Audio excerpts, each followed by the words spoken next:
यह पहला स्थान, इससे शरीर का तन देखा जाता है। मैंने लिख दिया इसमें तन, शरीर को देखा जाता है, स्वास्थ्य को देखा जाता है, शरीर का रंग रूप देखा जाता है, इससे पता लग जाता है। ये पहला है। ये दूसरा है, इससे धन और कुटुंब, कुटुंब, परिवार, संपदा, ये दोनों को दर्शाता है, जो कि एक के बाद में जो दो आता है। उसके बाद में है तीसरा, जो कि बहन और भाई के बारे में बताता है और पराक्रम के बारे में बताता है। बहन भाई तीसरे भाव से पता लगता है, आंख बंद करके बताता है ज्योतिषी ये कितने बहन और भाई हैं, ये तीसरे स्थान से पता लगता है। ये तीसरा है। चौथे स्थान से माता का पता लगता है। ये चौथा स्थान माँ का है। ये जातक की कुंडली में चौथे स्थान पर पता लग जाएगा कि वृद्धावस्था में अपनी माँ को सेवा करेगा कि धक्का दे के बाहर कर देगा। जो ज्योतिषी पक्का ज्योतिषी है वो चौथे स्थान से बता देगा कि इसकी मां जिंदी है या दुनिया छोड़ के चली गई। चौथे स्थान से मां के बारे में ये ज्योतिष इतनी गंभीर है और इतनी अद्भुत है, जातक की चौथा भाव देख करके ज्योतिषी ये बता देता है कि बच्चा जब पेट में था तब इसकी माता ने क्या क्या खाया, कैसा आचरण किया, कैसा विचार किया, तब इस अद्भुत संतान को जन्म दिया। ये जातक का ये चौथा स्थान बता देता है और ये केंद्र का होता है चौथा स्थान। और भगवान की बड़ी कृपा होती है, शुभ काल शुभ मुहूर्त होता है, तब चौथे स्थान पर बढ़िया ग्रह आकर के बैठता है। ये चौथा स्थान आप समझ रहे होंगे, मुझे विश्वास है।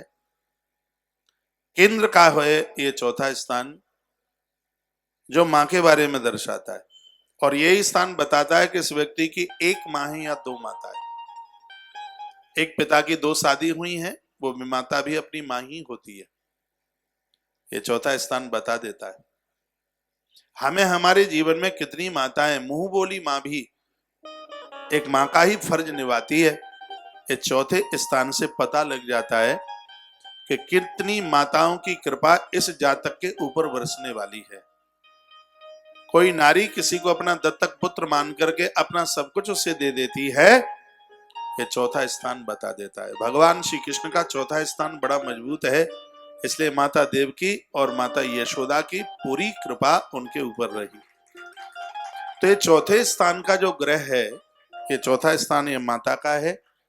ये दर्शा देता है माँ का लाड, माँ का दुलार, तुम्हारे द्वारा माँ के प्रति होने वाला व्यवहार, ये बता देगा। हमारी माँ कितने वर्ष तक जिंदी रहेगी, ये जातक का चौथा स्थान इस बात के लिए दर्शा देता है, वो बता देता है। चौथा स्थान केंद्र का है और माँ का जो स्थान है वो केंद्र में बैठा है। तो केंद्र में 4 स्थान है, पहला, चौथा, 7वां और 10वां। इनके बारे में आप सुनेंगे। उसके बाद में है 5वां स्थान। 5वां स्थान ये संतान के लिए, संतान होगी कि नहीं होगी ये 5वें स्थान से पता लग जाएगा। बच्चे कैसे होंगे ये 5वें स्थान से पता लगेगा। भजनानंदी होंगे या शराबी होंगे, शादी से पहले जन्म पत्री का 5वां स्थान बता देता है। संतान होगी भी कि नहीं होगी ये जन्म पत्री का 5वां स्थान बता देता है। 5वां स्थान संतान को प्रेरित करता है। संतान के लिए कितने बच्चे होंगे, कितनी बेटी होंगी, कितने बेटे होंगे, ये 5वां स्थान बता देता है। अपनी संस्कृति कितने आगे, और जो इन सब चीजों में विश्वास करते हैं, इनमें कई त्रुटियां, इसमें गलतियां हैं, विवाह के पूर्व यदि उनको सुधार लिया जावे तो इन सब का उपचार है, उपचार है।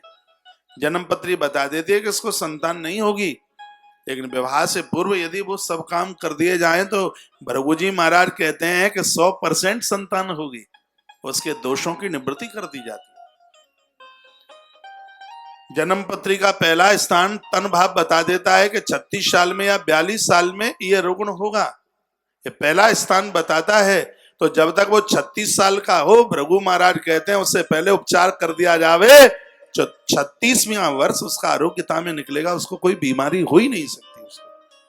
उसके उपचार महात्मा भृगु ने इन 12 स्थानों के उपचार बताए।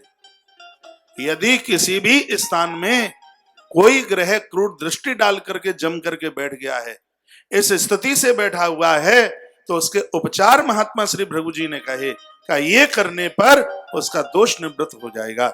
इसलिए ग्रंथ महान अद्भुत है, बहुत प्रेरणादायी है, बहुत आनंद देने वाला है। तन भाव पर 1 नंबर पर मेरी उंगली है, शरीर के लिए बताता है। दूसरे नंबर पर धन कुटुंब खानदान लिखा है, कितने चाचा, कितना ताऊ, कितना परिवार, कितना कुटुंब खानदान, बाबा जी कितने भाई थे, बाबा जी के भी बाबा जी कितने भाई थे, ये दूसरे स्थान से पता लग जाता है। ये दूसरा स्थान कुटुंब खानदान परिवार को ये दर्शाता है। संपत्ति के लिए भी ये वर्णन करता है। तीसरे नंबर पर बहन और भाई का पता लगता है। ये तीसरा स्थान तो ये भी बता देता है कि मां के गर्भ में तुम्हारी कितनी बहनें खत्म हो गई, कितने भाई खत्म हो गए। ये तीसरा स्थान इतना मजबूत है, बहन भाइयों की जानकारी देता है। चौथा स्थान मां के लिए, 5वां स्थान स्वयं की संतान के लिए, 5वां स्थान। और ये कहकर मुझे अच्छा लग रहा है, 5वां और 9वां ये दोनों जो स्थान हैं, ये त्रिकोणीय स्थान कहे जाते हैं। यदि 5वें और 9वें इस त्रिकोण में कोई बढ़िया ग्रह आकर के बैठ जाए, जिंदे जीवात्मा को परमात्मा का दर्शन हो जाता है। तो भगवत साक्षात्कार और संतान, ये दोनों को ये ग्रह, ये स्थान 5वां स्थान दर्शाता है। संतान बढ़िया आ जाए तो संतान की वजह से भी भगवान का दर्शन माता पिता को होता है। संतान की वजह से पिता के कष्टों की निवृत्ति होती है। महाराज दशरथ के जन्म पत्री में 5वां स्थान इतना मजबूत था, त्रिकोण 5वां स्थान, और 5वें स्थान की इतनी बड़ी करामात थी कि परमात्मा को अपने पुत्र के रूप में महाराज दशरथ ने दर्शन किया।